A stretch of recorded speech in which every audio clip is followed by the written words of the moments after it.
மாண்புமிகு என்ற சொல்லுக்கு உண்மையான சொந்தக்காரர்கள் விவசாயிகளே. அவர்களின் வழிகளை உணர்ச்சி பூர்வமாக பேசியிருக்கிறார் விருப்ப ஓய்வு பெற்ற IAS அதிகாரி சகாயம். கோவையில் நடந்த விவசாயிகள் பொதுக்கூட்டத்தில் பேசியதை நீங்களும் கொஞ்சம் காது கொடுத்து கேளுங்கள்.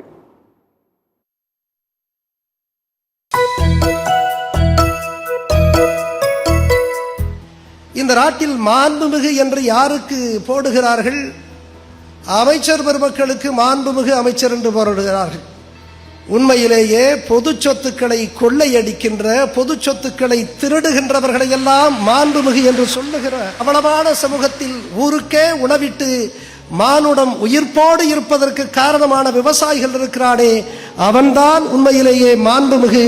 இது ஏதோ விளையாட்டுக்காக, வேடிக்கைக்காக, நகைச்சுவைக்காக சொல்லவில்லை. என் அன்பு விவசாய பெருமக்களே, இந்த UPSC நடத்தக்கூடிய சிவில் சர்வீஸ் எக்ஸாமினேஷனும் TNPSC நடத்தக்கூடிய அந்த குரூப் 1 தேர்வை ஒரு சேர நான் தேர்ச்சி பெற்று டெல்லிக்கு செல்லுகிற பொழுது, அந்த பயிற்சி வகுப்பு தொடங்குகிற பொழுது எல்லோரும் அறிமுகம் செய்து கொள்ளுகிறார்கள். தங்களை அவர்கள் அறிமுகப்படுத்துகின்ற பொழுது வாட் இஸ் யுவர் ஃபாதர் என்ற கேள்வி வருகிறது. வாட்ஸ் யுவர் ஃபாதர் என்ற கேள்விக்கு எல்லோருமே சொல்லுகிறார்கள், my father is a scientist, my father is a senior bureaucrat working with the government of India, my father is an advocate, my father is a doctor என்று பெருமையோடு எல்லோரும் சொல்லிக் கொள்ளுகிறார்கள். நான் அவர்களுடைய கர்வத்திற்கு கொஞ்சம் கூட குறையாமல் இருமாப்போடு நான் சொன்னேன், நான் பெருமை மிகுந்த ஒரு விவசாயினுடைய பெருமை மிகுந்த மகன் என்று நான் சொன்னேன். எனவே இன்றைக்கு சொல்லுகிறேன், விவசாயியாக இருக்கக்கூடிய உங்களுக்கு கர்வமும் கம்பீரமும் வேண்டும். ஏனென்றால் நீங்கள் பொது சொத்துக்களை திருடவில்லை, நீங்கள் ஊழல் செய்யவில்லை, நீங்கள் லஞ்சம் வாங்கவில்லை.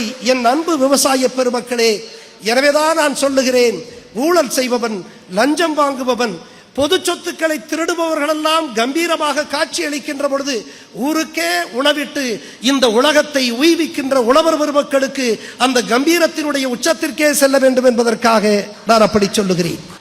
நான் எப்பொழுதும் என்னுடைய பையிலே இந்த மணிப்பர்ஸ் என்று சொல்லுவார்களே, அந்த மணிப்பர்சிலே ஒரு சிறு மண் துகளை வைத்திருப்பேன். ஒரு சிறு அளவுக்கு மண் துகளை எப்பொழுதுமே நான் வைத்திருப்பேன். அது எங்கே இருந்த மண் துகள் தெரியுமா? அந்த மண் என்னுடைய தாய் தந்தையர் உழைத்திருக்கக்கூடிய அந்த வயல்வெளியிலிருந்து எடுத்த அந்த மண் தான் என்னுடைய பாக்கெட்டில் எப்பொழுதுமே இருக்கும். அன்பிற்குரியவர்களே, இந்த விவசாயி உணர்வு பூர்வமானவன். இவன் ஏன் இவ்வளவு கஷ்டங்களையும் நஷ்டங்களையும் வறுமையையும் வெறுமையையும் சந்தித்த பிறகும் இந்த மண்ணை விட்டு ஏன் அவன் அகலாமல் இருக்கிறான் தெரியுமா? இந்த மண்ணுக்கும் இவனுக்குமான அந்த உணர்வு பிணைப்பு இருக்கிறது அல்லவா, அதன் காரணமாகத்தான் இந்த மண்ணை விட்டு அவன் அகலாமல் இருக்கிறான். எனவே அந்த உணர்வு பிணைப்பினுடைய ஒரு அடையாளமாக நான் அந்த மண்ணை எப்பொழுதும் என்னுடைய பையிலே வைத்திருப்பேன். இந்த விவசாயிகள் உணர்வு பூர்வமானவர்கள். ஆனால் இன்றைக்கு இந்த விவசாயிகளினுடைய நிலை என்னவென்று பார்க்க வேண்டிய ஒரு நிலைக்கு நாம் தள்ளப்பட்டிருக்கிறோம். இந்த நாட்டிலே நேரடியாக 42 46 விழுக்காடு இந்த விவசாயம்தான் வேலை வாய்ப்பை வாழ்வுக்கான ஆதாரமாக அமைத்துக் கொடுக்கிறது என்று இன்றைக்கு புள்ளியியல் நமக்கு சொல்லுகிறது.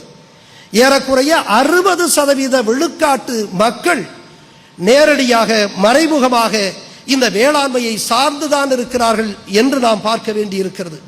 ஆனால் இன்றைக்கு என்ன நிலைமை இருக்கிறது? தான் விளைவித்த நெல்லுக்கோ அல்லது அந்த உற்பத்தி பொருளுக்கு தான் விளைவித்ததற்கு விளைவிக்க முடியாத நிலையிலே தான் இன்றைக்கு நம்முடைய வேளாண் குடி பெருமக்கள் இருக்கிறார்கள்.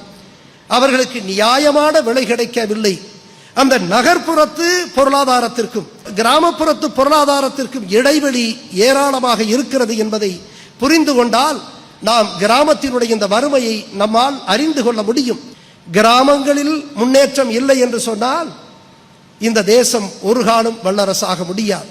இந்த நாட்டினுடைய தலைநகராக விளங்கக்கூடிய டெல்லி பட்டணத்தை பார்த்து, அதனுடைய பிரம்மாண்டமான கட்டடங்களை பார்த்து என் தேசம் முன்னேறிவிட்டது என்று நான் சொல்ல மாட்டேன்.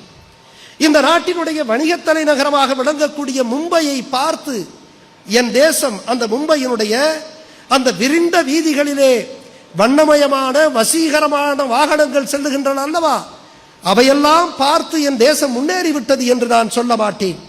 மாறாக இந்த நாட்டினுடைய லட்சக்கணக்கான கிராமங்களில் வாழக்கூடிய கோடிக்கணக்கான விவசாய பெருமக்களினுடைய வாழ்க்கையில் என்றைக்கு மலர்ச்சி வளர்ந்து ஓங்குகிறதோ அன்றைக்குத்தான் என் தேசம் முன்னேறியதாக நான் கருதி கொள்ளுவேன். இன்றைக்கு இந்த நவீனத்துவம் வந்து கார்ப்பரேட்டினுடைய இந்த ஆளுமைகள் அழுத்தங்களுக்கு நம்முடைய விவசாய பெருமக்கள் ஈடு கொடுக்க முடியாமல் இன்றைக்கு திணறுகிறார்கள். இந்த கார்ப்பரேட்டினுடைய தாக்கம் எங்களுடைய கிராமங்கள் வரைக்கும் போய் இன்றைக்கு எங்களுடைய உழவு கட்டமைப்பு இன்றைக்கு சீர்குலைந்திருக்கிறது. எனவே இதை விடுவிக்க வேண்டும். இவர்களுக்கு எதிர்காலம் வேண்டும் என்று சொன்னால் இன்றைக்கு மாண்புமிகு கந்தசாமி அவர்கள் தீர்மானமாக நிறைவேற்றி இருக்கிறார்கள். 15 தீர்மானம். அது இன்றைக்கு கடன் தள்ளுபடி, அது பயிர்க்கடன் தள்ளுபடியிலிருந்து கால்நடை கடன் தள்ளுபடியாக அதிலிருந்து தொடங்கி நம்முடைய பல்வேறு சட்டங்களில் விவசாயிகளுக்கு எதிராக இருக்கக்கூடிய சரத்துக்கள் எல்லாம் நீக்கப்பட வேண்டும் என்று ஏறக்குறைய 15 தீர்மானங்களை அவர்கள் நிறைவேற்றி இருக்கிறார்கள். அந்த தீர்மானத்தை நிறைவேற்றப் போகிறார்கள். அந்த தீர்மானத்தை நாம் உள்ளார்ந்து நாம் ஆதரிக்கிறோம்.